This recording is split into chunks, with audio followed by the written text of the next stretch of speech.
So what I would like to talk about today, we'll work on today, are lime soda ash softening. So we're going to do this a little bit differently than we did in the past. I'm going to try and do it with shorter breakout rooms,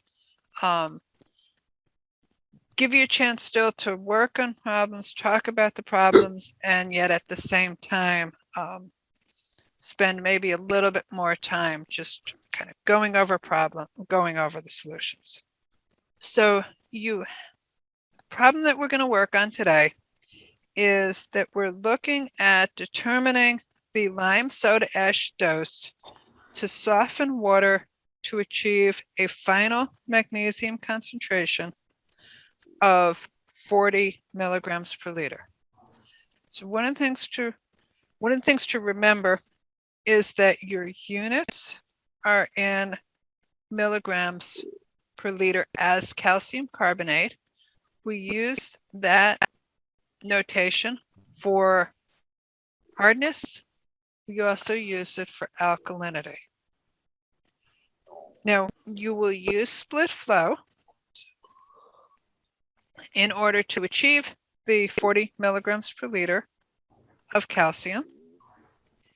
The pH of the water is 6.8 and the design flow is 0.05 milligrams meters cubed per second. Now, a few things to note here. You're given a bicarbonate concentration here, and the pH is 6.8. So the bicarbonate concentration is approximately equal to the alkalinity. And why? Why is that the case? Alkalinity in fresh waters is typically the concentration of hydroxide plus the concentration of bicarbonate plus 2 times the concentration of carbonate minus the concentration of H+. So note here I've written this in units of either millimolar or millimoles per liter or molar or moles per liter. This 2 here comes from the number of equivalents. We have 2 equivalents per mole for bicarbonate. For carbonate. Okay. We have 1 here for bicarbonate. And the reason for that is carbonate can accept 2 protons to form carbonic acid. On the other hand, bicarbonate can only accept 1 proton to form carbonic acid, or it can donate 1 proton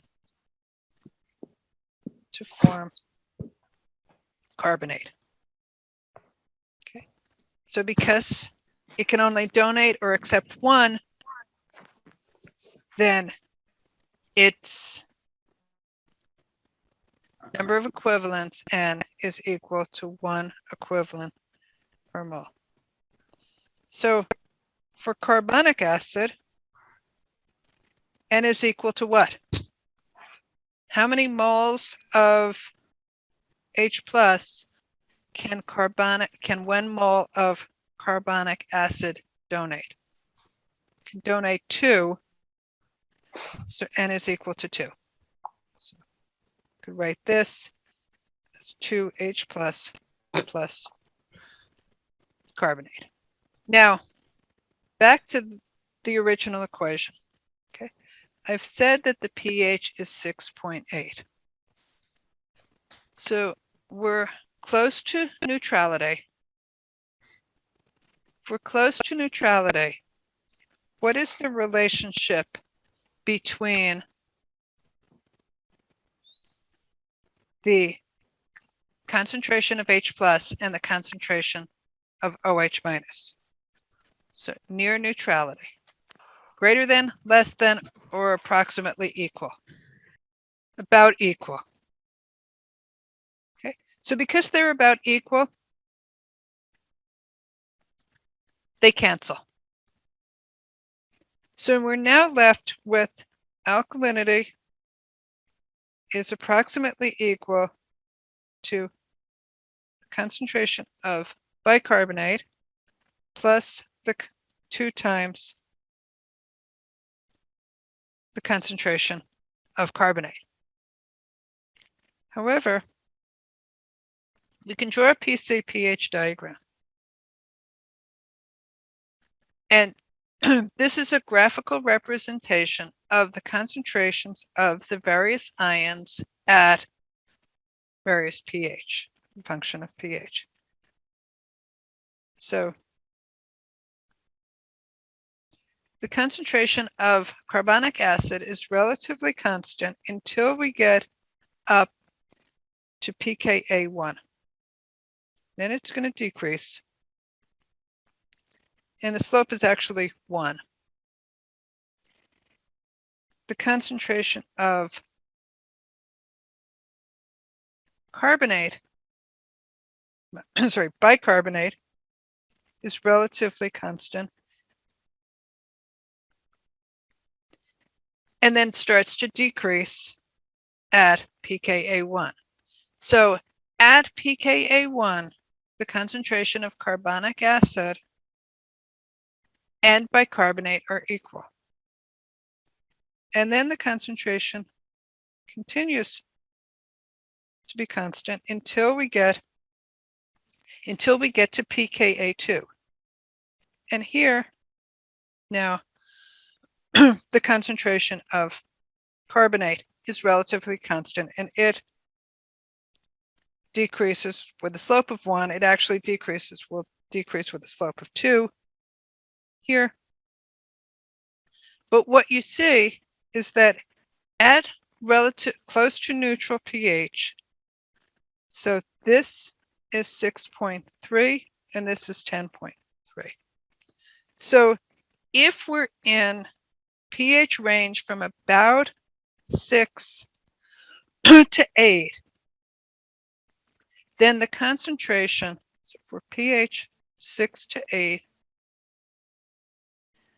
then the concentration of bicarbonate is much greater than the concentration of carbonate. So carbonate is negligible. So if we're in this pH range, we can say that the alkalinity is approximately equal to the bicarbonate concentration, which is what I've written right here. So now we have an expression, okay, for alkalinity. So let's just work through this. Hardness is the sum of the concentrations of the polyvalent cations. Okay. So for instance, if I had included a concentration for sodium here, you would not include that. So this is equal to 167 plus 80, or 247 milligrams per liter as calcium carbonate. Okay. We said that alkalinity is approximately equal to the bicarbonate concentration, so that's what's limiting. So therefore, the carbonate hardness is 157. So I'm going to draw a bar graph. And what I've shown here is the bicarbonate concentration at 157. Calcium, its concentration is 167. So when we look at the carbonate hardness due to calcium, it is this portion right here. Okay, we can't have more carbonate hardness due to calcium, then we have bicarbonate or calcium, whichever is limiting. So this here then is equal to 157. Okay. The non-carbonate hardness is just simply the difference between our total hardness and our carbonate hardness. So that is 90 milligrams per liter as calcium carbonate. The non-carbonate hardness due to calcium is this leftover portion. So that we have 167. We have a carbonate hardness due to calcium of 157. So that is 10 milligrams per liter as calcium carbonate.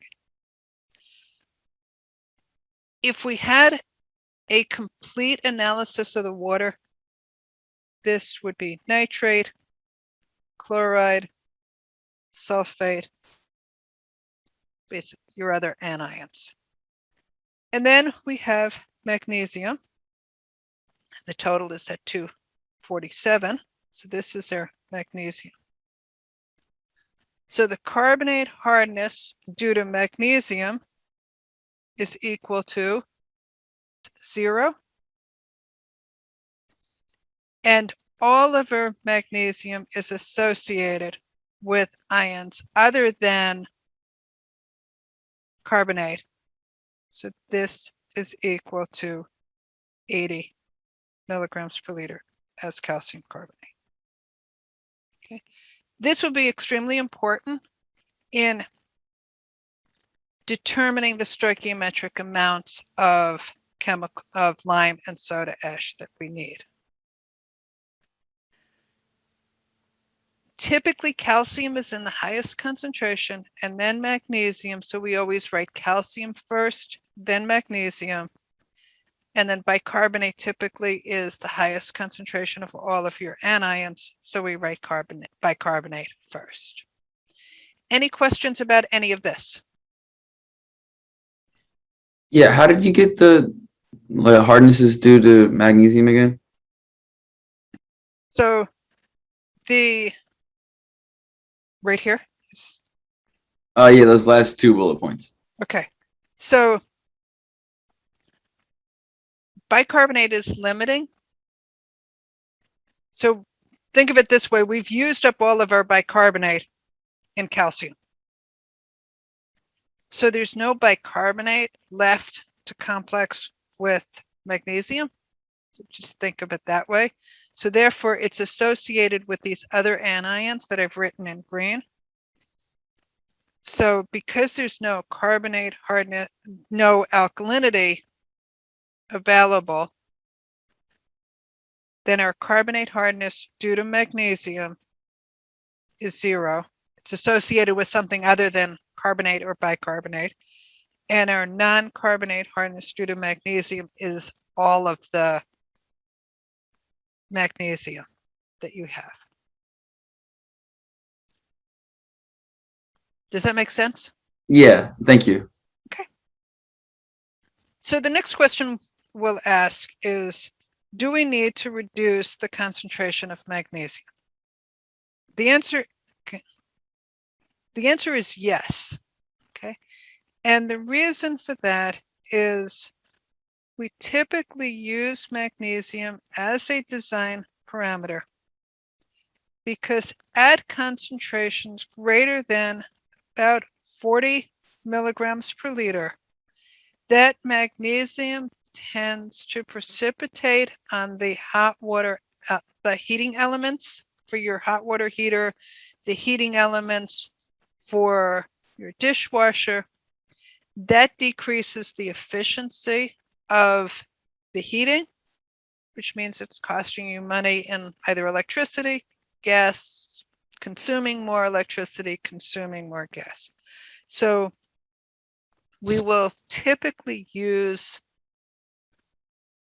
magnesium as a design parameter to determine the split flow. the fraction bypassed is equal to the final magnesium concentration minus the magnesium concentration from the initial stage divided by the raw magnesium concentration minus the initial magnesium. So in this case, this is the initial magnesium concentration. The final magnesium concentration is typically 40 milligrams per liter. Now, we could achieve a lower concentration, but we typically don't, because as you'll see when we go through the reactions, we need soda ash to remove magnesium. That's more costly than lime. It also produces more sludge, and that's going to cost us money in terms of disposal and also in terms of capital costs, sizing the equipment to deal with that material. Now, and this is actually, sorry, I said this was it's actually raw. So this is the raw. MgI is from the first stage, and this is typically 10 milligrams per liter. Why 10? Because of solubility limits. So if we soften to the stoichiometric limits, because of the solubility, when we precipitate magnesium as magnesium hydroxide, because of the solubility and because of process issues like incomplete mixing, incomplete time for precipitation, the typical level of magnesium that you achieve from that first stage, from stoichiometric softening, is 10 milligrams per liter. Calcium, we will precipitate as calcium carbonate, and its process limitation is about 30 milligrams per liter. So as you can see, even if we process to this using the stoichiometric amounts, what we can achieve is in total a hardness of about 40 milligrams per liter. So the first thing, let's draw the schematic. So we have our flow in here. We'll have the first stage. So we have our softening. Okay, that consists of our rapid mix basin, a reaction basin. So those two. Okay. Follow that with sedimentation. Now we're going to bypass a portion of the flow. So this is X times Q, and we'll treat a portion of the flow. So we do that because if we don't want zero hardness. Zero hardness is water that's extremely corrosive. So we want some water remaining, some hardness remaining in the water, so we can bypass some of the flow. Okay. Now we said we calculate the bypassed fraction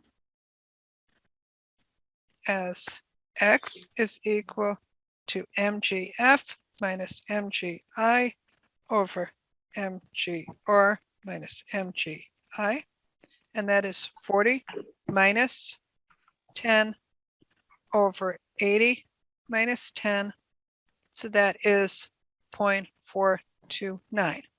So that's the portion that we will bypass. So we'll treat 1 minus that.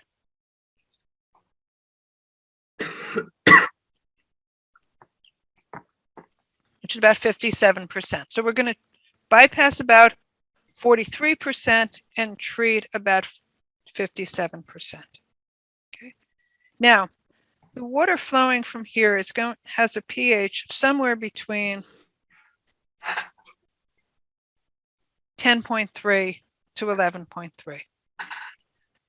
So we need to reduce that pH. Now, when we mix, we'll get some reduction in pH, and if that's not sufficient, then we need recarbonation. So recarbonation is simply the addition of carbon dioxide. Carbon dioxide reacts with water to produce carbonic acid, which lowers the pH. So that's our schematic. The last thing we need to do is to calculate the stoichiometric amounts of soda ash and lime needed. And for that, we need these equations here. Okay. We said that we had 29 milligrams per liter of CO2. And remember, as I said, N is equal to 2. For calcium carbonate, N is equal to 2. So we can simply just divide this by the molecular weight of calcium carbonate. Yes. And that's because this was given as calcium carbonate. If it was given as CO2, you would use the molecular weight of CO2. And that is equal to 0.29 millimoles per liter. So we have 0.29 millimoles per liter. So we need 0.29 millimoles per liter of lime. We will do the same for each. And now you can see why I had you calculate the carbonate hardness due to calcium. So this was 157. We'll divide this by 100. Again, it's milligrams per liter as calcium carbonate, milligrams per millimole of calcium carbonate, and that is equal to 1.57. So we have 1.57 millimoles per liter, and we need 1.57. We have no carbonate hardness due to magnesium, so that's 0. Our non-carbonate hardness due to calcium we said was 10 milligrams per liter. So we'll divide that by 100 milligrams per millimole. Again, notice here, now we need soda ash. And lastly, we had 80 milligrams per liter as calcium carbonate. We will divide that by 100 milligrams per millimole. So here we have 0.8. Okay. We need 0.8 millimoles per liter of lime. We need 0.8 millimoles per liter of soda ash. So now we can start adding this together. For lime, we need 0.29 plus 1.57 plus 0.1 plus 0.8. Oops, sorry. This is soda ash. And that is 2.66 millimoles per liter of lime. Now we add that as calcium carbonate because it's more stable. That's the calcium oxide. This is referred to as quicklime. So we add it as calcium oxide, quicklime, and then soda ash. We need 0.1 plus 0.8 or 0.9. And then finally, to calculate the actual masses, We'll multiply this by the flow rates and the molecular weights. So I'm just going to do it here. So we have 2.66 millimoles per liter times the molecular weight of quicklime, which is 56, times the flow rate, which is 0.05 meters cubed per second, but we're only treating 57%. So we'll multiply that by 0.57 times 86,400 seconds per day times 1,000 liters per meter cubed times 10 to the 6, 1 over 10 to the 6 milligrams per kilogram. So let's just check. This is millimoles, sorry, milligrams per millimole. So millimoles cancel, milligrams cancel, liters cancel, meters cubed cancel, seconds cancel, and we have kilograms per day, and that is 367 kilograms per day. So that's for lime. For soda ash, I'll just give you the last value. It is same approach, 235 kilograms per day of soda ash we need for that flow.